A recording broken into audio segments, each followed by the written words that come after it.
बिस्मिल्लाहिर्रहमानिर्रहीम। अस्सलाम वालेकुम। राज अहमद आपको खुशामद कहता है। आज के इस लेक्चर में हम कैश फ्लो स्टेटमेंट को डिस्कस करेंगे। इसका क्वेश्चन नंबर 14.9 हम स्टार्ट करेंगे। लास्ट लेक्चर में हमने क्वेश्चन नंबर 14.8 को डिस्कस किया था। फॉर्मेट ऑलरेडी हमारे पास पहले से गिवन है, तो चलिए क्वेश्चन को स्टार्ट करते हैं। The following summarize balance sheet relate to track limited. Balance sheet given है हमारे पास 30 जून की। फिक्स एसेट्स हैं, डेप्रिसिएशन है, investment cost, current assets given है, करंट लायबिलिटीज की डिटेल है। इसके अलावा हमारे पास capital reserve, share premium, profit loss account का बैलेंस गिवन है।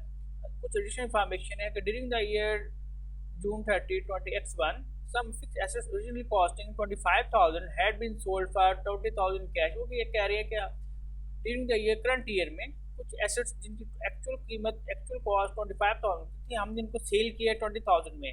The accumulated depreciation on these fixed assets at June 30 amounted to rupees 10,000। Previous year में हमारे पास 10,000 की ऑलरेडी डेप्रिसिएट हो चुके हैं ये। Similarly some of the investments usually costing 150,000 had been sold for cash at their book value। इस तरह से वो कह रहे हैं कि कुछ हमारे पास इन्वेस्टमेंट थी जिसको हमने सेल कर दिया, तो कुछ हमारे पास जो इन्वेस्टमेंट थी हमने इनको करंट ईयर में सेल किया है और बुक वैल्यू पे सेल किया है। 150,000 की हमने सेल की है। The taxation balance disclosed in the above balance sheet represent the actual amounts agreed with the inland revenue. All taxes were paid on their due dates. Advance corporation may tax may be ignored।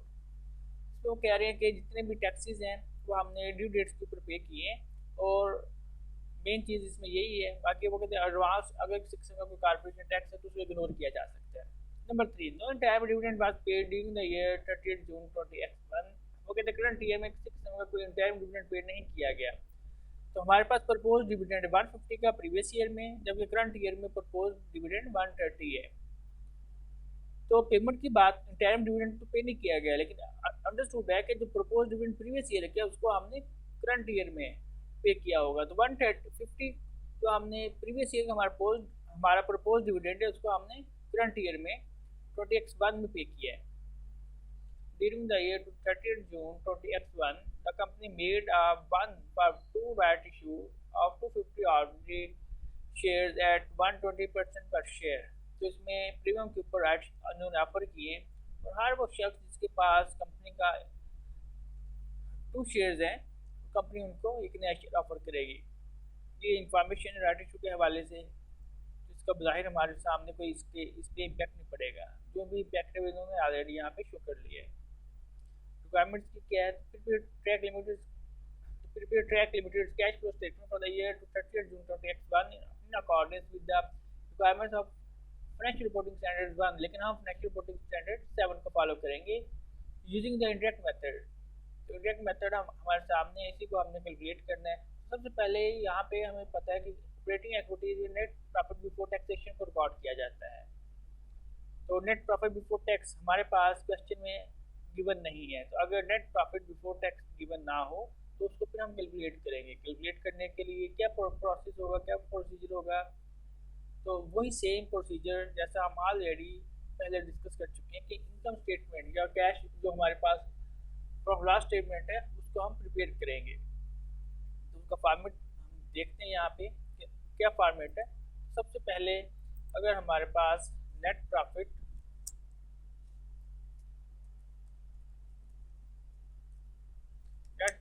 Before tax ये हमें calculate करना होगा। और अगर हमारे पास question में कोई interest paid होता तो उसको एडजस्ट करते, वो नहीं है। इसके अलावा अगर किसी किस्म का कोई टैक्स पे किया होगा तो उसको हम डिडक्ट करेंगे, तो टैक्स पेड को यहाँ से माइनस किया जाएगा। और अगर टैक्स पेड को माइनस किया जाए तो टैक्स पेड को हमने माइनस करना है, लेस करना है, तो यहाँ से टैक्स पेड को लेस करेंगे। जो वैल्यू आएगी हमारे पास, तो ये फॉर एग्जांपल अभी हम कैलकुलेट करेंगे इसको। तो जो भी हमारे पास वैल्यू आएगी इसको हम कहेंगे नेट प्रॉफिट आफ्टर टैक्स है। नेट प्रॉफिट आफ्टर टैक्स कहलाएगा। और नेट प्रॉफिट आफ्टर टैक्स जब हमारे पास आ जाएगा तो नेट प्रॉफिट आफ्टर टैक्स में अगर हमारे पास क्वेश्चन में गिवन है और यहाँ पे यूजुअली गिवन होता है रिटेन्ड अर्निंग या प्रीवियस ईयर का अगर कोई प्रॉफिट हो तो उसको ऐड किया जाए, तो रिटेन्ड अर्निंग या रिटेन्ड अर्निंग ओपनिंग बैलेंस को ऐड किया जाएगा। और जब हमारे पास अवेलेबल वैल्यूज आ जाएंगी तो इसी में से फिर हमने अगर किसी किस्म का कोई डिविडेंड पे किया है तो उसको हम माइनस करेंगे, या किसी किस्म का कोई प्रपोज डिविडेंड या किसी किस्म का कोई रिजर्व मेंटेन किया हो। तो यहाँ पे अगर क्वेश्चन को देखें तो हमारे पास करंट ईयर में 20x1 में प्रपोज डिविडेंड 130 है, तो प्रपोज डिविडेंड 130 है तो इसकी हम यहाँ पे एडजस्टमेंट करेंगे। तो हमारे पास प्रपोज डिविडेंड 130 तो इसको रिकॉर्ड करेंगे। उसके बाद अगर कोई बाकी propose dividend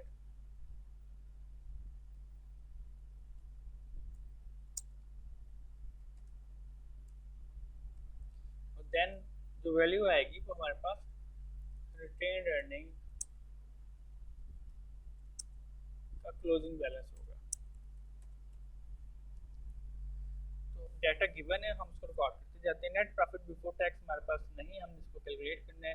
tax paid, question में कितना है टैक्स पेड, टैक्सेशन हमने टैक्स पेड कितना किया है करंट ईयर में, हमारे पास जो टैक्स पेड है वो 190 है, तो हम इसको रिकॉर्ड करेंगे 190।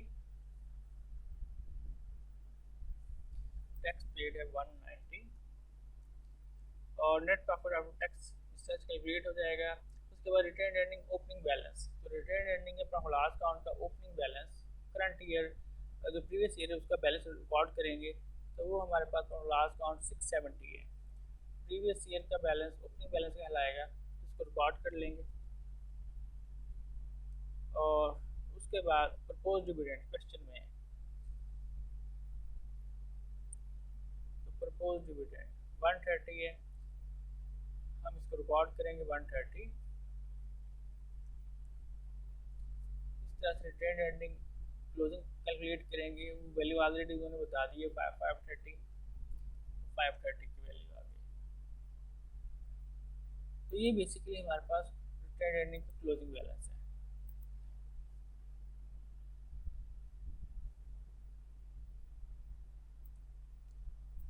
और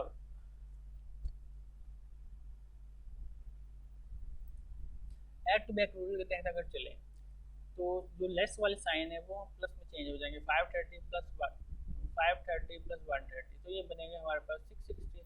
इसको रिकॉर्ड करेंगे हम 660, तो ये हमारे पास अवेलेबल अर्निंग है टोटल 660। तो रिटेन अर्निंग ओपनिंग बैलेंस हमारे पास आ रहा है 670, लेकिन ये ऐड हो रहा है। ऐड टू बैक रूल के तहत चलेंगे तो जो प्लस के साइन है वो माइनस में कन्वर्ट हो जाएंगे। 660 से 670 को अगर माइनस किया जाए तो बाकी हमारे पास क्या बचेगा, इट मीन्स कि हमारे पास यहाँ पे 660 से अगर 670 को माइनस किया जाएगा तो बाकी माइनस का 10 बचेगा। इसी तरह से 190 टैक्स पेड है, वैल्यूज चेंज होंगी, तो 190 प्लस माइनस 10, बाकी हमारे पास आएगा 180। इस तरह से नेट प्रॉफिट बिफोर टैक्स को हम कैलकुलेट कर लेंगे ऐड टू बैक रूल को फॉलो करते हुए।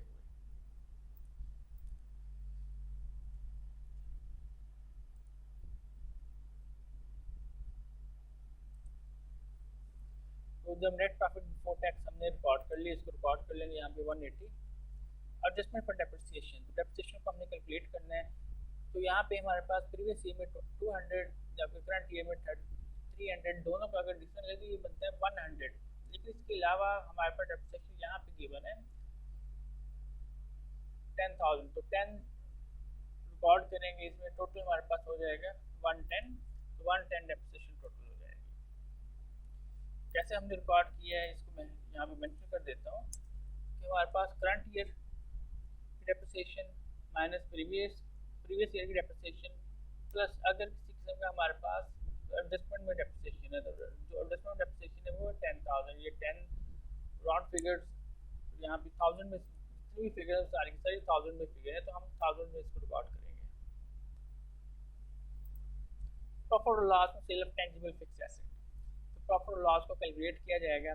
तो यहाँ पे अगर देखें तो 25,000 हमारे पास एसेट है, उसको हमने सेल किया 20,000, लेकिन इसके ऊपर डेप्रिसिएशन भी, तो 25,000 से अगर डेप्रिसिएशन 10,000 को लेस किया जाए तो बाकी कितना बचेगा 15,000। 15,000 कि हमारे पास बुक वैल्यू वाली गुड्स या एसेट हमने सेल किया है 20,000 में, तो हमें इस डील पे क्या हो रहा है, ऑब्वियसली हमें यहाँ पे प्रॉफिट हो रहा है। तो प्रॉफिट बिफोर टैक्स 5,000 हमारे पास कैलकुलेट हो जाएगा। तो प्रॉफिट है तो हम इसको रिकॉर्ड करेंगे profit on sale of tangible fix asset, लेकिन अगर हमें पता है कि प्रॉफिट हो तो उसको माइनस से जाहिर किया जाता है।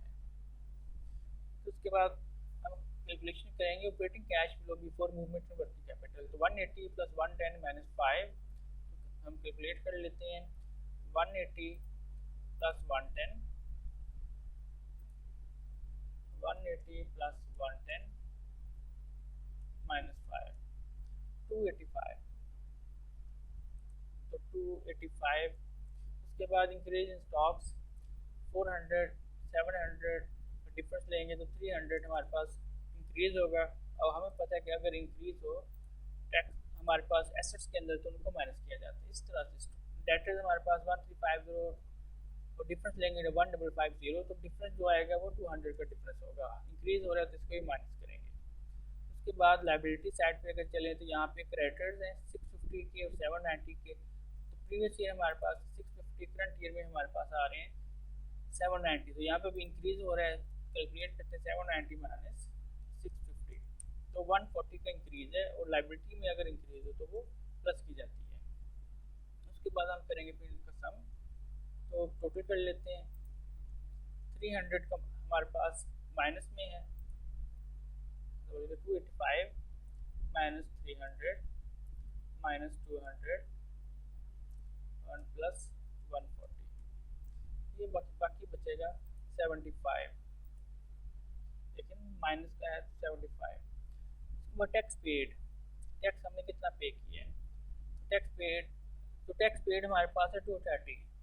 हमने करंट ईयर को रिकॉर्ड नहीं करना क्योंकि लाइबिलिटी है, तो हमने स्टूड है कि 230 प्रीवियस ईयर की लाइबिलिटी थी हमारी, और हमें पता है कि हमें इस बात का पता है कि प्रोविजन पर टैक्सेशन हो या प्रपोज डिविडेंड हो, तो इनका टाइम पीरियड बहुत शॉर्ट होता है। हमने स्पेसिफिक टाइम पीरियड के अंदर with in short time period पे करना होता है। जो अथॉरिटीज है उनको हमने पे करना होता है टैक्स, और डिविडेंड अगर डिक्लेयर कर दिया प्रपोज होकर अगर डिक्लेयर हो चुका तो फिर हमने with in short period of time हम उसकी पेमेंट करनी होती है। तो प्रीवियस ईयर का अगर टैक्स हो या प्रीवियस ईयर का प्रपोज डिविडेंड तो करंट ईयर में इसकी पेमेंट की जाती है। तो 230 का जो टैक्स है वो हमने पे किया है करंट ईयर में, तो माइनस करेंगे 230, तो टैक्स हमने पे किया है। उसके बाद हम करते हैं चेक हमारे पास टोटल वैल्यू कितनी आ रही है।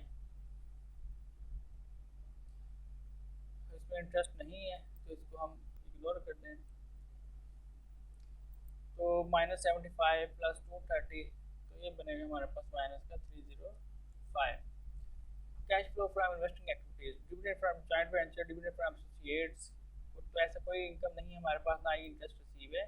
ये वैल्यूज यहाँ पे नहीं रिकॉर्ड करेंगे, इनको हम इग्नोर कर देते हैं। Payment acquired intangible fix asset, intangible asset question में नहीं है, इसको भी इग्नोर कर देंगे। तो payment acquired tangible fix asset, fix asset tangible हमारे पास है 500 पहले से थे, 650 इस वक्त करंट हमारे पास है, तो 150 का एक तो ये चेंज है। उसके अलावा हमारे पास 25,000 के पहले से हमारे पास 25,000 के वो थे जो हमने सेल कर दिए हैं।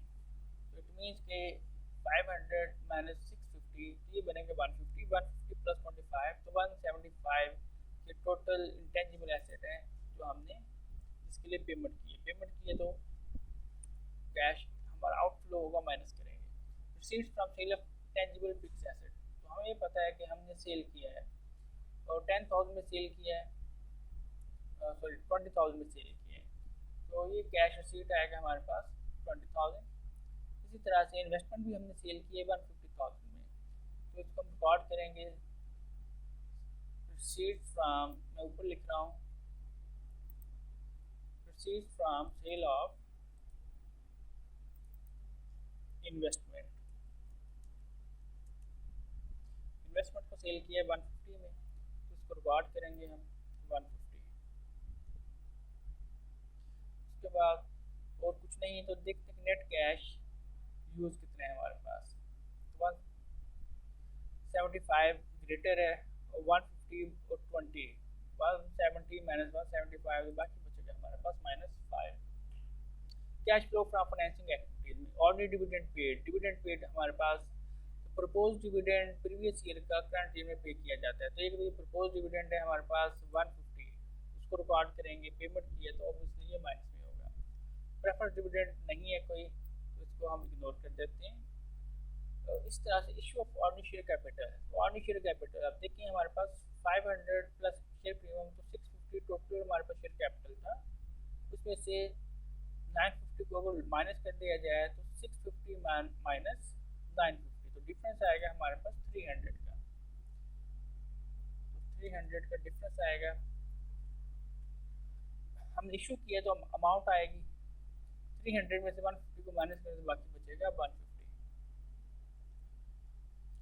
उसके बाद नेट इंक्रीज और डिक्रीज हम कैलकुलेट करना चाहेंगे तो माइनस का 305 प्लस माइनस का 5 तो बन गया माइनस का 310। माइनस का 310 में से 150 को अगर लेस किया जाए तो बाकी कितना बचेगा। अब 310 प्लस 150 तो 160 को रिकॉर्ड करेंगे हम। ये हमारे पास नेट डिक्रीज है।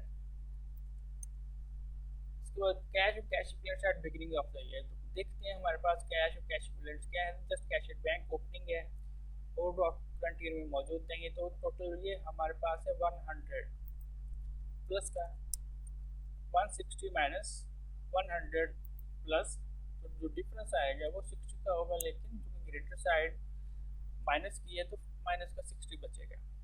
तो अब चेक करते हैं कैश एट बैंक करंट में कोई नहीं, लेकिन कैश ओवरड्राफ्ट जो बैंक ओवरड्राफ्ट सॉरी वो 60 है हमारे पास। तो यही हमारे पास overdraft cash and cash equivalents at the end of year -60। तो इसको आप लोग ट्राई कीजिएगा। इंशाल्लाह मिलते हैं नेक्स्ट लेक्चर में, तब तक के लिए अल्लाह हाफिज़।